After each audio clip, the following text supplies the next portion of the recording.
BRS MLC కవిత నివాసంలో ఘనంగా Christmas వేడుకలు పాల్గొన్న చెరిష్ ఫౌండేషన్ ఆర్సీఎం యూత్ సభ్యులు.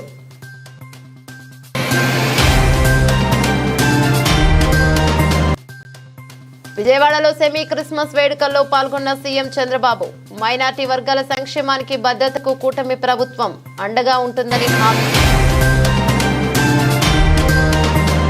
తెలంగాణ వ్యాప్తంగా ఘనంగా క్రిస్మస్ వేడుకలు విద్యుత్ దీపాలతో వెలుగులీలుతున్న చర్చిలు.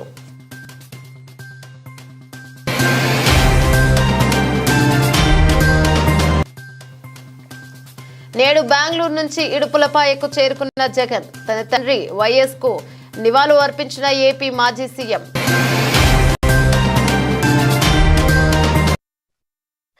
బీఆర్ఎస్ ఎమ్మెల్సీ శ్రీమతి నివాసంలో క్రిస్మస్ సందర్భంగా క్యారల్స్ వేడుకలు ఘనంగా నిర్వహించడం జరిగింది. ఈ వేడుకల్లో చెరిష్ ఫౌండేషన్ సభ్యులు, ఆర్సీఎం యూత్ సభ్యులు పాల్గొన్నారు.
విద్యుత్ దీపాలతో వెలుగులీలుతున్న చర్చిలు. కరుణామయుడు యేసు ప్రభు పుట్టినరోజు వేడుకలకు విశాఖలో చర్చిలన్నీ సర్వాంగ సుందరంగా ముస్తాబయ్యాయి.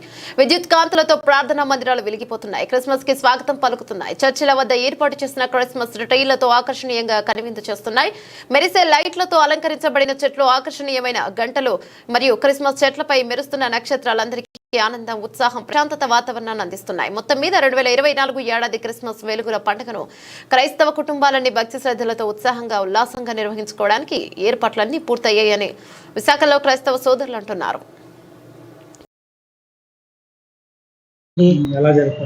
ఈ సంవత్సరం క్రిస్మస్ చాలా బాగా జరుపుకుంటున్నాము.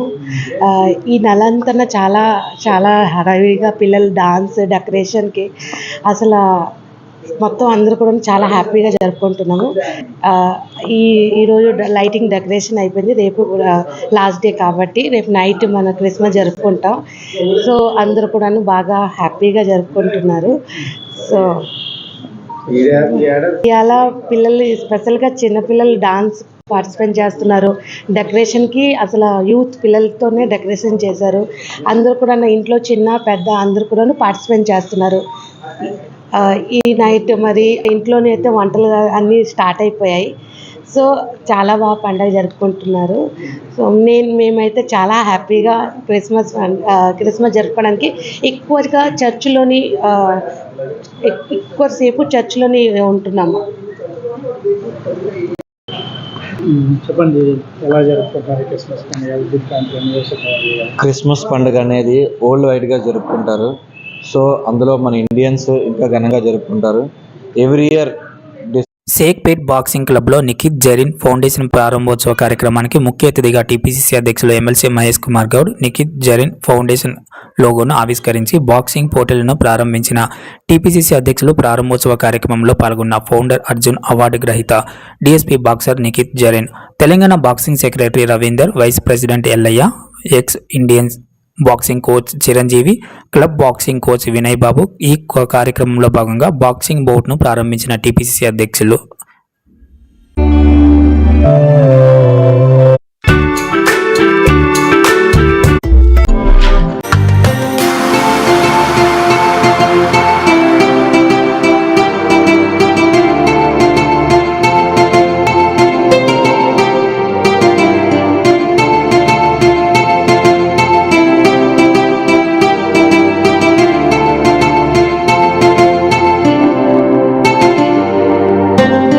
పెద్ద ఎత్తున జరుపుకునే ఏకైక పండుగ క్రిస్మస్ అని ముఖ్యమంత్రి నారా చంద్రబాబు నాయుడు అన్నారు. యేసు ప్రభువు జన్మించిన రోజున క్రిస్మస్ పండుగ జరుపుకుంటారని, లోక రక్షకుడైన ప్రభువు కరుణ మనందరిపై ఉండాలని ఆకాంక్షించారు. విజయవాడలోని A+ కన్వెన్షన్ హాల్లో జరిగిన సెమీ క్రిస్మస్ వేడుకలకు సీఎం చంద్రబాబు నాయుడు సోమవారం హాజరయ్యారు. ఈ సందర్భంగా పాస్టర్లు ప్రత్యేక ప్రార్థనలు చేశారు. కేక్ కట్ చేసి పాస్టర్లకు ముఖ్యమంత్రి తినిపించారు. అనంతరం వేడుకలకు వచ్చిన వారికి ఉద్దేశించి సీఎం చంద్రబాబు మాట్లాడారు.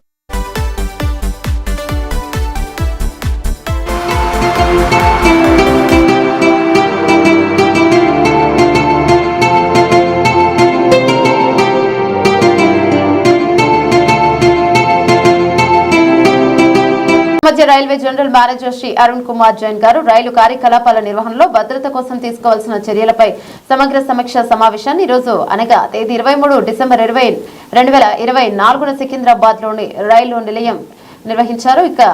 ఈ సమావేశంలో అదనపు జనరల్ మేనేజర్ శ్రీ నీరజ్ అగర్వాల్, వివిధ శాఖలకు చెందిన ప్రధానాధిపతులతో పాటు మొత్తం 6 డివిజన్లు అనగా సికింద్రాబాద్, హైదరాబాద్, విజయవాడ, గుంతకల్లు, గుంటూరు మరియు నాందేడ్ డివిజనల్ రైల్వే మేనేజర్లు, DRMలు వీడియో కాన్ఫరెన్స్ ద్వారా ఈ సమీక్ష సమావేశంలో పాల్గొన్నారు. దక్షిణ మధ్య railway general manager Shri Arun Kumar Jain జాతీయ స్థాయిలో పనితీరు సామర్థ్య స్టీళ్లను సాధించడానికి ఇంజనీరింగ్ కన్స్ట్రక్షన్స్ అధికారులు, సిబ్బంది బృందం దారి తీసిన వారు చేసినటువంటి కృషికి మరియు అంకిత భావానికి అభినందనలు తెలియజేశారు. ప్రస్తుత ఆర్థిక సంవత్సరంలో కూడా అదే విధమైన అత్యుత్తమ పనితీరును కొనసాగించాలని అధికారులకు సూచించారు. ట్రాక్ మెయింటెనెన్స్ పై ఆకస్మిక తనిఖీలు నిర్వహించాలని మరియు భద్రతా విధానాలపై సిబ్బందికి కౌన్సిలింగ్ ఇవ్వాలని ఉన్నతాధికారులను ఆదేశించారు. జోనల్ కవచ వ్యవస్థ పురోగతి మరియు వ్యవస్థాపన గురించి అధికారులు జనరల్ మేనేజర్ కు వివరించారు. జోనల్లో పొగను గుర్తించే పరికరాలు, అగ్నిమాపక యంత్రాలు తదితర భద్రతా సంబంధిత నిల్వలు అందుబాటులో ఉన్నాయని అధికారులకు జనరల్ మేనేజర్ కు తెలియజేశారు. అత్యవసర పరిస్థితులు మరియు అసాధారణ అవసరాలకు అనుగుణంగా డిపోలో సరిపడా నిల్వలు ఉంచాలని అధికారులను ఆదేశించారు.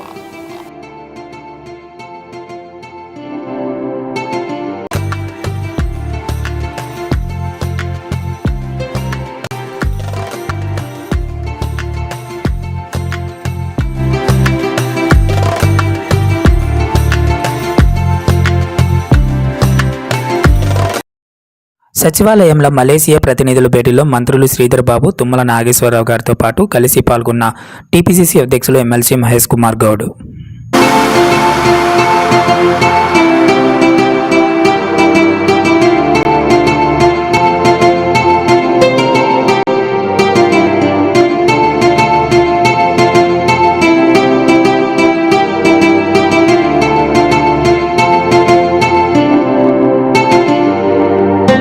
వైఎస్ఆర్ కాంగ్రెస్ పార్టీ మొదటి నుంచి న్యూట్రల్ గానే ఉన్నామని, మాకు రాష్ట్ర ప్రయోజనాలే మాకు ముఖ్యమని ఎంపీ విజయసాయిరెడ్డి స్పష్టం చేశారు. 44 సంవత్సరాల అనుభవాన్ని ప్రజలను మోసం చేయడానికి చంద్రబాబు ఉపయోగిస్తున్నారని వైఎస్ఆర్సీపీ ఎంపీ విజయసాయిరెడ్డి విమర్శించారు. కరెంటు ఛార్జీల పెంపుపై వైఎస్ఆర్సీపీ పోరుబాట పోస్టర్ను మాజీ మంత్రులు గుడివాడ అమర్నాథ్, బొడి ముత్యాల నాయుడుతో కలిసి విజయసాయిరెడ్డి విశాఖలో ఆవిష్కరించారు. రాష్ట్ర ప్రయోజనాలే ముఖ్యమని చెప్పారు. ఎన్నికలకు ముందు విద్యుత్ ఛార్జీల రూపాయి కూడా పెంచమని హామీనిచ్చారని, అధికారంలోకి వచ్చిన తర్వాత పెద్ద ఎత్తున విద్యుత్ ఛార్జీలు పెంచారని మాజీ మంత్రి గుడివాడ అమర్నాథ్ అన్నారు. అధికారంలోకి వచ్చిన 6 నెలల్లోనే 15,000 కోట్లకు పైగా భారాన్ని మోపారని, వైఎస్ జగన్ ఆదేశాల మేరకు ప్రజల పక్షాన పోరాటం చేస్తామన్న 6 నెలల కాలంలో 75,000 కోట్ల రూపాయలు అప్పు చేశారని, సంక్షేమాన్ని ఒక్క రూపాయి కూడా ఖర్చు చేయలేదని అన్నారు.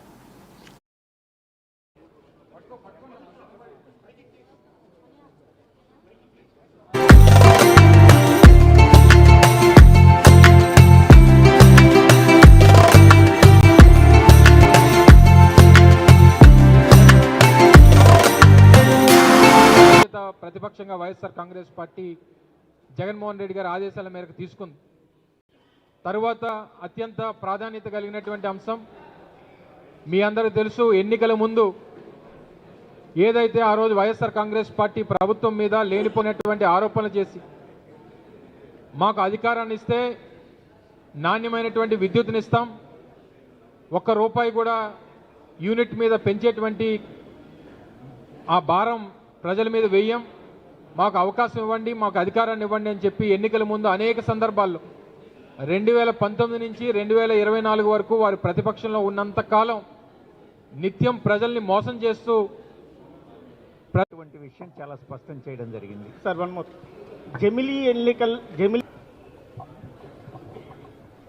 జమిలీ ఎన్నికలు, 1 కంట్రీ 1 నేషన్ 1 ఎలక్షన్, ఈ యొక్క బిల్లుని లోక్సభలో నేను ఇంతకు ముందు కూడా చెప్పాను, తప్పకుండా ఈ బిల్లును ప్రవేశపెడతారు అని చెప్పాను. తిరుపతి మీటింగ్లో కూడా నేను మళ్ళీ కూడా మరొకసారి మీరు కానీ గుర్తు తెచ్చుకుంటే 2027 ఆఖరిలో ఎన్నికలు వస్తాయని చెప్పడం జరిగింది. చాలామంది ఈ బిల్లు ప్రవేశపెట్టరు అన్నటువంటి వాదనను వినిపించడం జరిగింది. కానీ నేను మొట్టమొదటి నుంచి చెప్తానే ఉన్నాను, ఈ బిల్లును ప్రవేశపెడతారు అని. అదే రకంగా ఈ బిల్లును ప్రవేశపెట్టడం జరిగింది.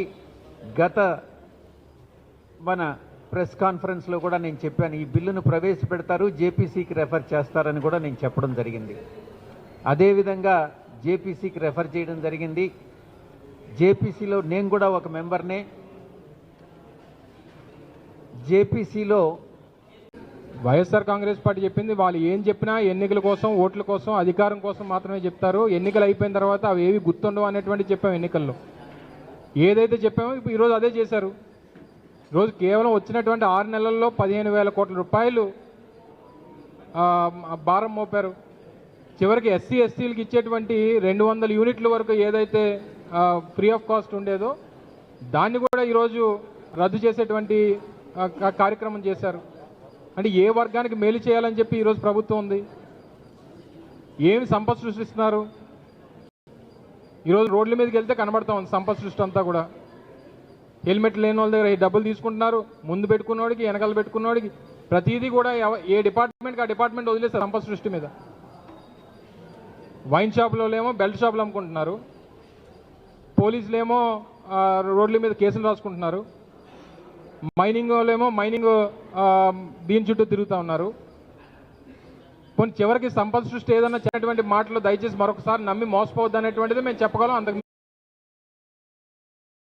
తన తండ్రి వైఎస్ రాజశేఖర రెడ్డి సమాధి వద్ద వైసీపీ అధినేత జగన్ నివాళి అర్పించారు. ఉదయం బెంగళూరు నుంచి ఇడుపులపాయకు జగన్ వచ్చారు. తండ్రి నివాళికి అర్పించిన అనంతరం ఇడుపులపాయ ఎస్టేట్లో ఉన్న చర్చిలో క్రిస్మస్ వేడుకలో జగన్ పాల్గొన్నారు. వేడుకలో జగన్ కుటుంబ సభ్యులు కడప ఎంపీ అవినాష్ రెడ్డి పాల్గొన్నారు. సంవత్సరం కడప నియోజకవర్గ నేతలతో సమావేశమయ్యారు. మధ్యాహ్నం 3:30 ఆయన ఇడుపులపాయ నుంచి పులివెందులకు బయలుదేరుతారు. పులివెందులలోని నివాసంలో బస చేశారు. 27వ తేదీ ఉదయం 9 గంటలకు పులివెందుల విజయ గార్డెన్స్ లో జరిగే వివాహానికి హాజరవుతారు. ఆ తర్వాత పులివెందుల నుంచి బెంగళూరుకు తిరుగు పయనమవుతారు.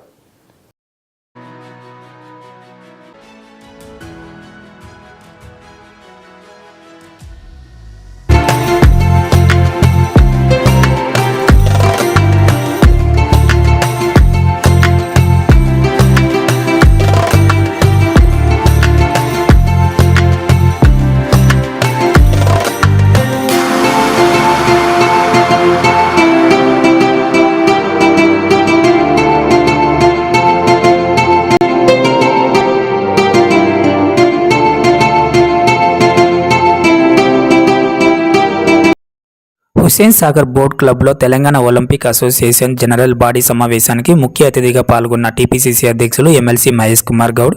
ఈ సమావేశంలో పాల్గొన్న Hussain association president doctor Premraj, Telangana Olympic association మాజీ కోశాధికారి మహేశ్వర్, బాక్సింగ్ ప్రెసిడెంట్ బాబురావు, స్పాస్ ప్రెసిడెంట్ రవి, అసోసియేషన్ సభ్యులు.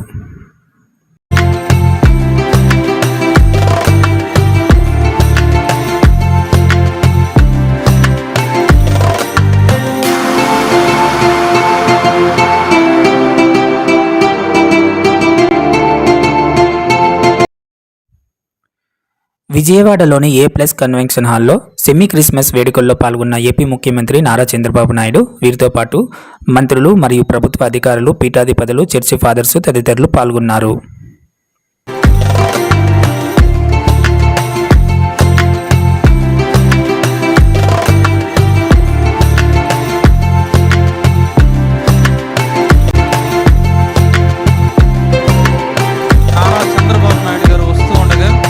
అందరం కూడా లేచి నిలబడి 2 చేతులతో చప్పట్లు కొడుతూ సార్ను మనం ఆహ్వానించుకుందాం.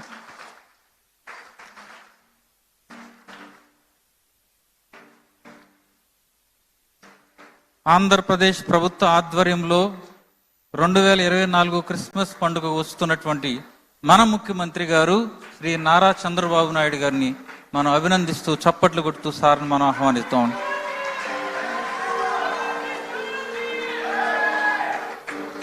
విశాఖలో చండీగఢ్ డిస్కమ్ లైన్ విద్యుత్ ప్రైవేటీకరణను వ్యతిరేకిస్తూ విశాఖ ఏపీ ఈపీడీసీఎల్ కార్యాలయం వద్ద సిఐటియు నిరసన చేపట్టారు. అనంతరం సిఐటియు నాయకుడు కుమార్ మాట్లాడుతూ కేంద్ర ప్రభుత్వం ఆస్తులను ప్రైవేట్ పరం చేస్తూ ప్రజలను మోసం చేస్తుంది అని మండిపడ్డారు. అంబానీ ఆదానులకు ప్రభుత్వ సంస్థలను అప్పగించి కేంద్ర ప్రభుత్వం ధనార్జన చేసుకుంటుందని, దేశంలో అతి చౌక ధరకు విద్యుత్ అందించే చండీగఢ్ డిస్కమ్స్ లైన్ ను ప్రైవేట్ పరం చేయడం అన్యాయం.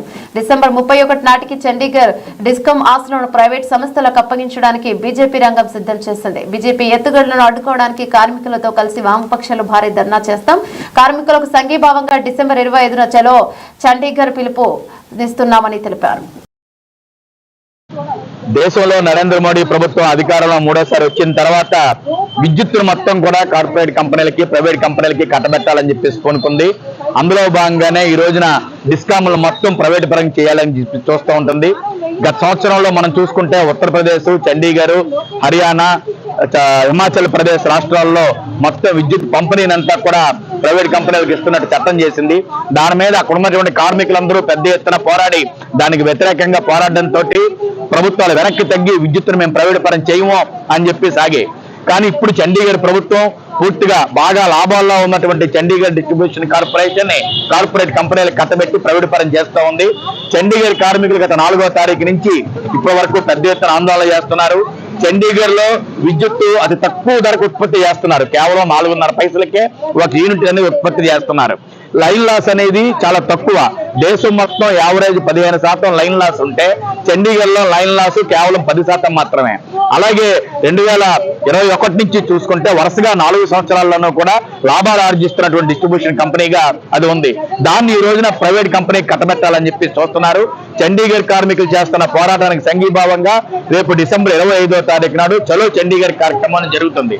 ఆ పోరాటం విజయవంతం కావాలని, రాష్ట్రంలో అన్ని చోట్ల కూడా విద్యుత్ కార్మికుల పోరాటం విజయవంతం కావాలని కోరుతూ ఈ రోజున కార్యక్రమాలు చేపడుతున్నాం. మన రాష్ట్రంలో చంద్రబాబు నాయుడు ప్రభుత్వం, బీజేపీ ప్రభుత్వం తాలూకా కనుసన్నల్లోనే నడుస్తూ ఉంది. అందులో భాగంగానే ఆంధ్ర రాష్ట్రంలో ట్రూ అప్ ఛార్జీల పేరుతోటి, సర్దుబాటు ఛార్జీల పేరుతోటి విపరీతంగా ప్రజల మీద భారాలనేది మోపుతూ ఉన్నారు. ప్రజలు మోయలేనంత భారాన్ని మోపుతున్నారు. మేము అధికారంలోకి వస్తే విద్యుత్ ఛార్జీలు పెంచం అని చెప్పిన చంద్రబాబు నాయుడు గారు ఈ రోజున విద్యుత్ ఛార్జీలు విపరీతంగా పెంచే విధంగా విద్యుత్ ఛార్జీల కంటే యూజర్ ఛార్జెస్, సర్వీస్ ఛార్జెస్ అతి ఎక్కువ ధరలు ఉండేటట్టుగా భారాలు మోపుతున్నారు. మరో పక్కన ఛార్జీల పేరుతోటి డబ్బు వసూలు చేస్తున్నారు. మరో పక్కన స్మార్ట్ మీటర్లను తీసుకొని వస్తున్నారు. స్మార్ట్ మీటర్లు అంటేనే ప్రైవేట్ పరం చేయడం. స్మార్ట్ మీటర్ తాలూకా ఖరీదును కూడా 6,000 నుంచి 13,000 రూపాయల వరకు ఈ స్మార్ట్ మీటర్లు ఉంటున్నాయి. దీన్ని కూడా పూర్తిగా వినియోగదారుడే భరించాలని చెప్పి చెప్తున్నారు. గతంలో లోకేష్ బాబు గారు పాదయాత్ర చేసేటప్పుడు ఎక్కడన్నా స్మార్ట్ మీటర్లు పడితే దాన్ని పగలగొట్టండి, మీకు అండగా మేము ఉంటామని చెప్పాడు. కానీ అధికారంలోకి వచ్చిన తర్వాత ఈ ప్రభుత్వమే మొత్తం స్మార్ట్ మీటర్లు పెట్టడం అంటే ప్రజల నిత్య నిలను దోచుకోవడం తప్ప మరొకటి కాదు. ఇప్పుడే మనం పార్లమెంట్ లో చూసాం, అదానితో కుదుర్చుకున్న ఒప్పందాలు అతి దుర్మార్గమైన ఒప్పందాలు. ఈ ఒప్పందం కనుక అమలు చేసినట్టయితే ప్రజల మీద విపరీతంగా భారాలు పడతాయి. ఈ ట్రూ అప్ ఛార్జీలు పేరుతోటి 18,000 కోట్ల రూపాయలు ఈ ఏడాదిలో ప్రజల మీద భారం మోపబోతున్నారు. కాబట్టి ఇటువంటి చర్యలను రాష్ట్ర ప్రభుత్వం వెంటనే ఉపసంహరించుకోవాలని మేము డిమాండ్ చేస్తున్నాం. లేని పక్షంలో ప్రజల్ని, కార్మికుల్ని కదిలించి పెద్ద ఎత్తున ప్రజా ఉద్యమాలు నిర్మిస్తాం. ఈ ప్రభుత్వం తాలూకు విధానాల్ని వెనక్కి తిప్పికొడతామని చెప్పి తెలియజేస్తా ఉన్నాం. కల్దర్తి గ్రామ పంచాయతీ వైస్ ప్రెసిడెంట్ మరియు కోస్తానే rice miller association vice president ఈచస్ సత్యనారాయణ గారి తల్లి గారు ఇటీవల స్వర్గస్థులైన కారణంగా ఈరోజు వారి కుటుంబ సభ్యులను పరామర్శించడానికి మన నిడదవోలు మినిస్టర్ కందుల దుర్గేష్ వీరితో పాటు ఉంట్రాజవరం మండల మాజీ జడ్పీటీసీ సభ్యులు కోమట్లపల్లి వెంకట సుబ్బారావు, మండల తెలుగుదేశం పార్టీ అధ్యక్షులు సింహాద్రి రామకృష్ణ, ఇంకా బీజేపీ, జనసేన, తెలుగుదేశం కూటమి నాయకులు సత్యనారాయణ గారిని పరామర్శించడం జరిగింది.